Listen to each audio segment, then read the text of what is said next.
踏入须弥山的那一刻，师父玄清疯了，他指着漫天的神佛，发出一阵凄厉的声音，不断追问佛祖和众人都去了哪里。众佛脸上浮现出诡异的笑容，反问他那不就是佛祖吗？我顺着众佛所指的方向看去，整个人不由得打了个寒战。他们所指的哪里是什么佛祖？在那金身笼罩下的，分明是一个面目狰狞、魔气弥漫的魔物。沙师弟和晋晨也察觉到了异常，忐忑地问我看到了什么。此时的我早已如坠冰窟，连声音都有些颤抖，只说自己也不知道，从未见过这种东西。须弥山上实力高深的佛陀无数，更有梵天尊者和慈航尊者两名大佛佐镇，如今却被这些东西占领，我不敢继续想下去。唯一确定的是，这三界的天可能要变了。我有天眼神通，无论什么妖魔都无所遁形。而今这些我看不透的东西占领了须弥山，一众佛陀不知所踪，这种实力恐怕连九霄天宫也难以抗衡。沙师弟颤抖着问我们该怎么办，我摇了摇头，只吐出3个字：不知道。整个西行之路，我向来是他们的主心骨，无论遇到什么困难都能想办法解决。但这次我一点办法都没有。我看向师父，他一上须弥山就发现了异常，应该知道内情，可他像是彻底疯了，只是不断呢喃着这不可能，他们怎么可能出现在须弥山？不管我怎么问，他始终重复着这句话。晋晨一脸沉重的建议趁早开溜。我看着前方诸佛那诡异的目光，绝望地说我们已经走不掉了。那些面带诡异笑容的诸佛身上金光瞬间绽放，如同失去控制的尸体一般向我们靠来，质问我们到了须弥山为何不拜，不拜便留不得。此起彼伏的声音在耳边响起，犹如厉鬼索命，眼看就要被围住。我心中一横，拿出镇海神铁，让晋晨带着师父他们先走，我来抵挡片刻。然而一向贪生怕死的晋晨却直接拿出9尺神拔，让我带着师父和小白龙先走，他和沙师弟来争取一线生机。还没等我反应过来，晋晨和悟净就朝着那些诡异的诸佛冲了过去。不到片刻，整个须弥山迸发出刺耳的梵音，落到我耳中却像无数道索命的音符。仅仅一个照面，晋晨和沙师弟就被打得口吐鲜血。沙师弟绝望地回头，让我带着师父和小白龙快走。我带着师父和白泽飞快向远处奔去，回头看着早已淹没在诸佛中的2位师弟，口中发出凄厉的声音，让他们一定等我回来救他们。我驾着腾云树，带着神志不清的师父和白泽，快速向南冥碧竹林赶去。慈航真人虽然身未成佛，但心已成佛，只要找到他，肯定能了解其中内情。刚到碧竹林，2名童子就迎上来，说真人在里面等我们。我蹙眉问他们怎么知道我回来，童子笑着说真人观世间万象，怎会不知？我不由得加快脚步。既然慈航真人已经知道我们回来，他肯定知道怎么处理须弥山的事。晋晨和沙师弟就有救了。来到慈航真人的道场，他正手握玉净瓶，披着长发，目光复杂地看着我们。我恭敬地请求他出手救救晋晨和沙师弟。然而话音刚落，慈航真人的脸色就慢慢变得狰狞，质问我们到了须弥山为何不拜？难道以为自己比须弥山的诸佛还要强？他的语气充满凄厉，我情不自禁后退一步，哪怕当年大闹九霄天宫时都未曾见过他这般模样。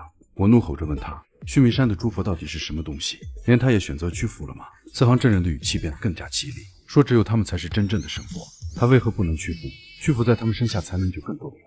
我不敢相信地看着他，心里不断问自己，须弥山的东西真的已经强到这个地步了吗？连慈航真人都得俯首称臣。白泽走到我面前，沉重地说，这慈航真人会不会也是假的？他不相信他会选择屈服。我再次用天眼神通看了一遍，还是看不出任何端倪，可他的行为实在太异常了。我的天眼神通也不是什么都能看出来的，就比如当年的六耳猕猴，慈航真人突然发出刺耳的笑声，说观音即我，我即观音，我们终将因为自己的愚昧而付出代价。我把师父和白泽死死护在身后，眼前的慈航真人就算还是以前的他，也彻底黑化了。退到安全距离后，我说既然真人不待见我们，改日再来拜访。现在的慈航真人比须弥山的众佛更让我忌惮，我只想带着师父和小白龙尽快逃离。前方如若疯癫的慈航真人终于正常下来，推搪地说没用了，都没用了，他们比我想象的还要强上无数倍。可以看出，现在的他不管是不是真的，都已经充满绝望，绝望到放弃了挣扎。退出碧竹林，我突然感觉迷茫，连慈航真人都变成这副模样，我又该到哪里去寻找救兵？白泽建议去九霄天宫看看，除了须弥山，也就天宫的战力最强了。我点点头，带着他们快速向九霄天宫赶去。路上我忍不住再次问师父，那些东西到底是什么？师父此时似乎清醒了一些，说完了，一切都完了。他们既然坐镇了须弥山，三界恐怕都会有一场浩劫。我继续追问他们到底是谁，会让整个须弥山的诸佛都沦陷。师父摇摇头，说这不是我能触及的存在。如果九霄天宫也沦陷了，记得去找玄元祖师。说完，师父又恢复了先前神神叨叨的模样。我不由得加快速度，刚来到天宫门口，一阵熟悉的声音在我耳边响起，问我想不想知道这一切。想知道就进来说，那不是天地的声音，而是和须弥山诸佛一样的声音。白泽急切地让我赶紧走，看来九霄天宫也沦陷了。我摇摇头，让他带着师父先到龙渊宫避避，我去会会他们。所有的事情终将要有一个答案，现在答案就摆在眼前。就算是死，我齐天大圣也要知道他们到底是什么东西，不然岂不是有辱我的威名？白泽说他就算拼了命也会照顾好师傅，带着师傅快速向西渊赶去。白泽带着师傅快速向西渊赶去，我则循着声音的源头，一步步走向太极宝殿。当踏进太极宝殿的那一刻，我全身上下都被一股强大的威压所笼罩。此时的太极宝殿充斥着如同地狱一般的嘶叫声，原本那些熟悉的人影全部都不见了踪影。我不甘心地朝里面大喊：“这问天地难道也抵挡不住吗？”回应我的依旧是那道充满戏谑的声音，说：“区区天地小儿，岂能抵挡得住他？”我彻底陷入了绝望。须弥山被占据，四行真人不知真假，现在连九霄天宫也沦陷了。我不知道还有谁能帮我，难道也只能像那个不知真假的慈航真人所说的一般，只能选择屈服吗？不，我绝不会屈服。就算把这天翻过来，把这地踏碎，我也要抗争到底，这样才不如我齐天大圣的威力。我掏出镇海神铁，快速向太极宝殿最里面走去。此时的龙影上早就不见了天地的身影，取而代之的是一个被黑气包裹的人影。那团黑气似乎有着阻断一切的威力，连我的天眼神通也看不透黑气下方的真面目。前方的人影发出一道低沉的声音，说我果然没让他失望，没有选择像懦夫一样逃避。我怒视着他，质问他到底是何方妖魔，竟然能抢占九霄天宫和须弥山。那道黑影发出张狂的笑声，分问九霄天宫和须弥山在我眼里就这般了不起吗？还没等我回话，他又自言自语道：“不过也是，我只不过是个石头罢了，将他们看得这么高也情有可原。”我握着镇海神铁的手并没有些震动，眼前这道黑影到底是什么身份？竟然连九霄天宫和须弥山都不放在眼里。黑影说我的身份现在还不会知道，不过只要我肯屈服于他，他会让我变得更加强大。我心中的怒气再也忍受不住，握着镇海神铁便朝那人影砸了下去。然而还没等镇海神铁砸到他，我和他之间就好像有一层坚硬无比的壁垒阻挡，任由我怎么用力都无法再前进半分。那道人影站了起来，轻轻一点，我立马飞出去数米远，重重砸在太极宝殿的柱子上。我满脸惊恐地看着他，眼前这个人实力不知道要比梵天尊者强上多少。黑影说既然我这么要强，告诉我他的身份也无妨，他才是真正的天皇大帝，我们所见的那个不过是个冒牌货罢了。我听着他一本正经的语气，笑得眼中都泛着水光。先前的天地我再熟悉不过，他现在竟然说自己是真正的天皇大帝，真当把我当成3岁小的孤臣。可他听到我的笑声并没有多少愤怒，只说让我去问问教我本领的那位师傅就知道了。虽然看不到他的面孔，但通过他的语气，我还是能感受到他那真诚的表情。我不会轻易相信他说，如果他是真的天皇大帝，那我就是3清之祖。眼前的人影再次强调让我去问问再来。我从地上站起来，警惕地看着他，一步步向太极宝殿外走去。从始至终他都没有表现出过多的敌意。走出太极宝殿，我立马朝着玄元祖师的玄元山赶去。既然他都说了让我去找玄元祖师，那肯定能从他口中问出一些东西。很快我便来到了玄元山，此时的玄元山依旧像以前那般小，无数的小师兄弟们正在刻苦练习着玄元祖师教授给他们的本领。我正看得出神，身后响起一道突兀的声音，问我怎么来了，是不是又在外面闯什么祸了？回过头去，说话的正是我的师父玄元祖师。我立马跪在地上，恭敬地请求他给我解惑。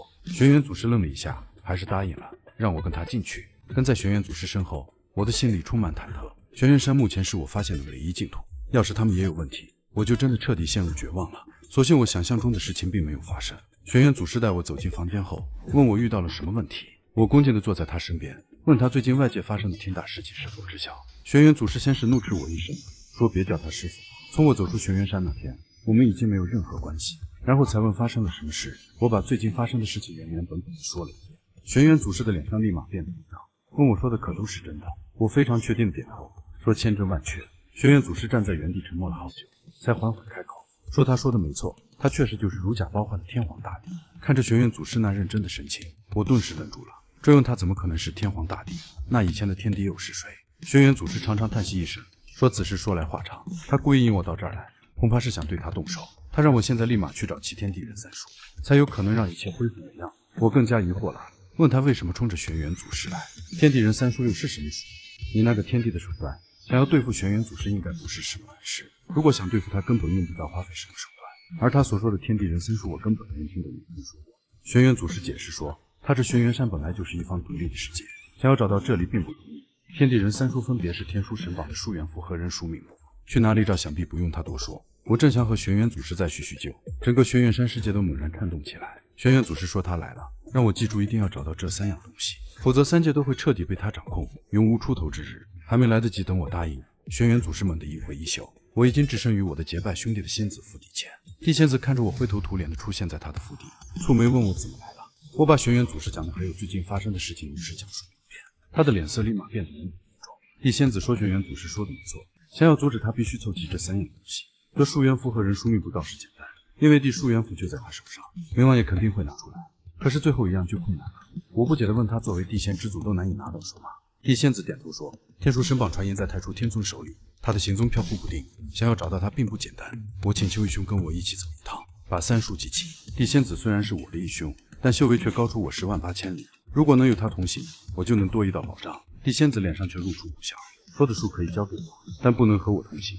他既然能找到玄元祖师，自然也能找到他，到时只会让我们的处境更加困难。我脑塞一想，也确实如此，我根本对他构不成任何威胁，或许还能有个喘息的机会。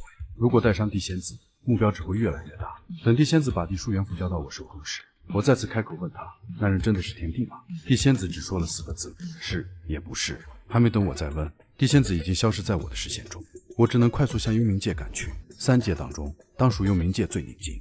冥王看着我走进来，依旧是先前那副模样，一脸谄媚地问我又发生了什么事，劳我到幽冥界走一趟。事态紧急，我只能直奔主题，让他赶紧把人枢密布交给我，我有重要的事情要办。冥王一脸戒备地说，命不过能交给我，我要是再画一次，他的乌纱帽可就保不住。我无奈只好把事情全部讲了一遍，并且把手中的地书拿给他看，他这才把命布递到我面前。冥王说3界的事情全靠我了，祝我旗开得胜。此时的我哪里还有心思听他那番话语，拿着命布便立马朝着33重天外的35重天赶去。按照地仙子的推测，太初天尊此时应该正在35重天，如果在那里找不到他，此时将会彻底陷入僵局。我在心里不断祈祷着太初天尊一定要在35重天，不然不仅晋城和沙师弟救不了，这3界恐怕也要跟着一起完。去往35重天的路途异常艰难，我用尽全力施展腾云术，也足足用了几个时辰。来到35重天，我刚想进入太初天尊的道场，却被2名门童死死拦住。他们面色不屑地让我赶紧退去，说这不是我能来的地方。我无奈只好解释了一遍事情的缘由，可他们根本不信，着急加上气恼，让我在一瞬间变得狂暴，警告他们若是再敢阻拦，就让他们好看。然而我的怒火在他们面前显得十分可笑。他们嘲讽到这里可是33重天之上的35重天，就我这猢狲还想翻起什么风浪不成？我原本仅为镇海神铁的手顿时没了力道，倒不是惧怕他们，只是我若再闯下祸端，晋城沙师弟还有其他人可就有危险了。那2名门童一脸戏谑地看着我，说只要我跪在地上求他们，他们就去通报天尊。我怒视着那2名门童，心中的怒气再也克制不住，不顾一切地挥舞着镇海神铁向他们砸去。然而就在即将砸到他们的那刻，我却蓦然停下了手中的动作。为了晋城和沙师弟，为了曾经的那些老熟人，我必须克制。一道清脆的声音响起，我直勾勾地跪在了他们身前。他们哈哈大笑，嘲讽到什么齐天大圣，不过是一个上不了台面的猢狲罢了。无尽的屈辱在我心头蔓延。当年的我可以因为你的虚无缥缈的职位，把整个九霄天宫闹得天翻地覆，在这一刻却忍了下来，不为别的，我只是想所有人都好好的。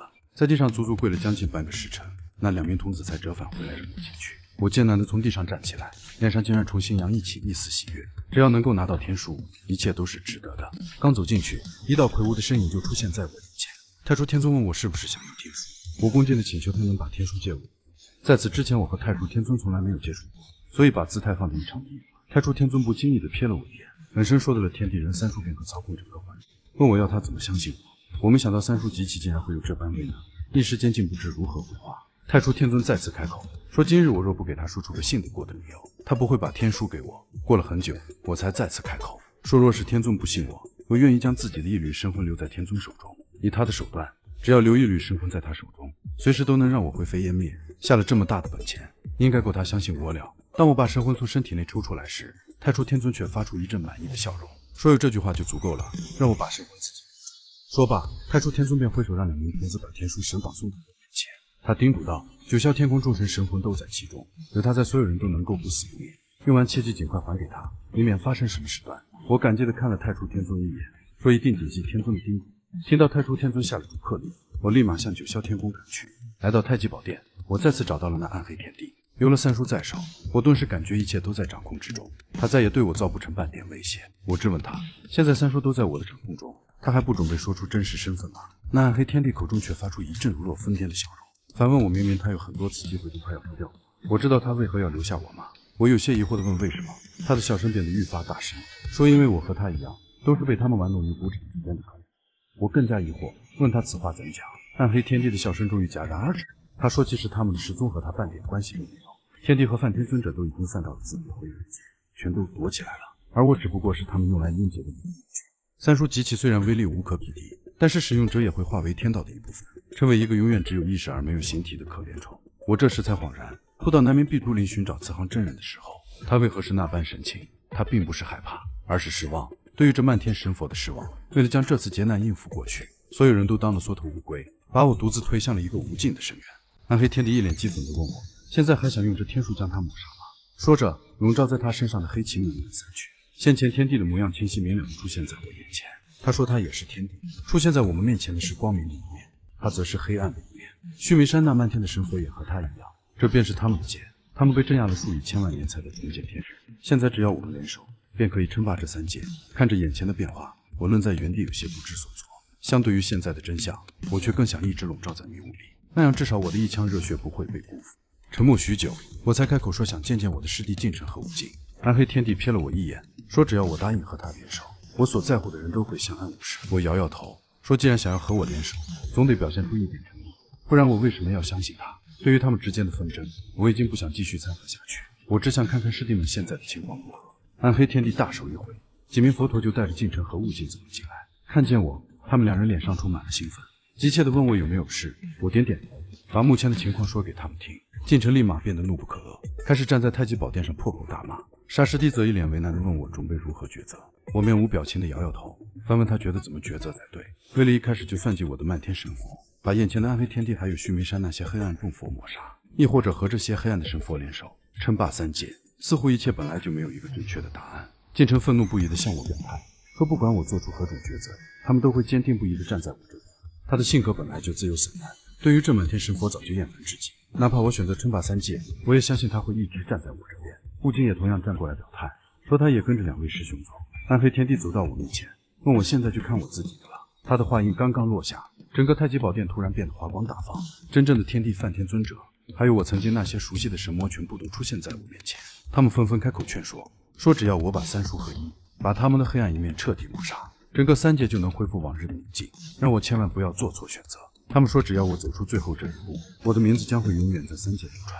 问我难道想错过这种机会吗？他们你一言我一语不断劝说着我，而我却一句话都听不进去，反倒觉得他们有些吵闹。我转过身看着一旁的晋城，让他去西园把师傅请上来，我想听听师傅的意思。晋城有些忐忑地说让我别这样，师傅上来了肯定会让我牺牲自己。我笑了笑说我知道，对于师傅的性格我们都太过于了解，如果他真的要我使用三术抹杀这黑暗漫天神佛，那我也就认了。晋城叹息一声，立马向西园赶去，所有人都把目光集中在我身上，有想用道理说服我的，有不断谩骂我野心不改的，我却通通觉得无所谓。现在我只想等师傅的一句话，既然我自己决定不了，那就由他来做出一个抉择。很快师傅和白泽就被带上了九霄天宫，看着原本的漫天神佛出现在自己面前，师傅终于不像前面那般神神叨叨。我走到他面前，哼的一声跪在地上，说想让他帮我做出一个选择。师傅看了看跪在地上的我，再看了看那原本的漫天神佛，一时间也不知道该如何抉择。梵天尊者的声音在他耳边响起，提醒他可别忘了自己是金蝉子转世，是他的首席大弟子。师傅此时好像变了许多，只见他冷笑着看着梵天尊者，说他是弟子没错，但梵天尊者可没有教过他牺牲别人来给自己挡劫。他质问道：佛家不是一向讲究众生平等吗？为何不带着须弥山的佛陀自己应下这场劫？听着师傅的质问，连梵天尊者这种不知道活了多少年的佛祖都不免有些尴尬。梵天尊者讪笑着说，他不过是一尊石猴罢了，成为天道的一部分难道不是对他的赏赐？晋城立马就不干了，用持到这场赐他自己可以拿，手下那么多佛陀也可以，为何偏偏要选中猴哥？他不就是看猴哥没有一仗，可以任由他们拿捏？一旁的暗黑天帝听到晋城的话，笑得前仰后合，连连拍手称快，直到把梵天尊者怼得无话可说。师傅才走到我面前，说让我自己抉择吧，无论我做出什么抉择，师傅也永远都站在我这边。我的脸上此时终于绽放出一丝笑容，别的我什么都可以不要，只要有师兄弟的这一番话就足够了。我拿起身上的天地人三术，向前迈了一步。我说既然这三术可以操纵世间万物，我有个大胆的想法。众人有些疑惑地看着我，我脸上露出一丝凛冽的笑容。我说反正黑的白的都是你们，那我就让这世间再无神佛。说罢，我猛然把手中的三术合并在一起，一道五彩斑斓的华光将我笼罩起来。我在华光内大声许下了自己的愿望。就在话音落下的那一瞬间，我身边的人物开始飞快变换，原本围绕在我身边的漫天神佛开始飞快消散，我则感觉自己的身体不断衰老。很快我周围的太极宝殿就变换成为一片绿油油的草地，所有的神佛都消散于须弥之中，而失去法力的我也变成了一只行将就木的普通猴子，并没有像他们所说的那般成为天道的一部分。我用尽全身力气向周围呼喊着师傅进城杀师弟小白的名字，可是周围并没有任何回应。难道他们也随着一起消失了吗？我那如同枯木皮一般的眼睛不断有泪滑落，等了许久都没看到他们的身影，我只能慢悠悠的步向草原的尽头走去。来到一处山清水秀的地方，我用尽全身力气给自己挖掘了一座坟墓，因为我预感我的时间已经不多了。我有些吃力的躺了进去，在生命的最后一刻，我的脑海里浮现的全部都是当时拜师学艺和跟着师傅进城悟净一起去西天取经的事情。恍惚间，我好像看到了师傅带着进城他们正一步一步向我走来。师傅带着进城他们正一步一步向我走来，我的脸上露出一丝幸福的笑容，终于缓缓闭上了眼睛。漫天神佛已亡，以后我们的命运都将掌握在自己手中，再也不用被别人所操控了。